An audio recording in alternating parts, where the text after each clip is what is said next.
എല്ലാവർക്കും നമസ്കാരം. School innovation മാരത്തോണിന്റെ ഭാഗമായി ശ്രീനാരായണ ഗുപ്ത സമാജം ഹയർ സെക്കൻഡറി സ്കൂളിലെ 6ാം ക്ലാസ് വിദ്യാർത്ഥികളാണ് ഞങ്ങൾ ചെയ്ത പ്രോജക്റ്റാണിത്.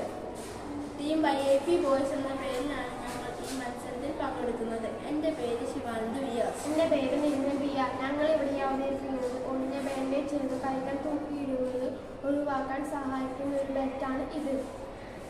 അരയിൽ കെട്ടാവുന്ന ഒരു ബെൽറ്റ് ആയതിനാൽ കൈകൾ തൂക്കിയിടുമ്പോൾ ഉണ്ടാകുന്ന ബുദ്ധിമുട്ട് കുറയ്ക്കാവുന്നതാണ്. ഇലാസ്റ്റിക് ഫൈബർ ട്രാപ്പ് തുടങ്ങിയ സാധനങ്ങൾ കൊണ്ട് ഉണ്ടാക്കാൻ സാധിക്കുന്ന വളരെ ചിലവ് കുറഞ്ഞ ബെൽറ്റാണിത്. സാധാരണ ബാൻഡേജ് ചെയ്യുന്ന കൈകൾ കഴുത്തിൽ തൂക്കിയിടുമ്പോൾ ഉണ്ടാകുന്ന തോൾ വേദനയും പുറം വേദനയും ഒഴിവാക്കാൻ സഹായിക്കുന്ന ഒരു ബെൽറ്റാണിത്. ഏവർക്കും നന്ദി, നമസ്കാരം.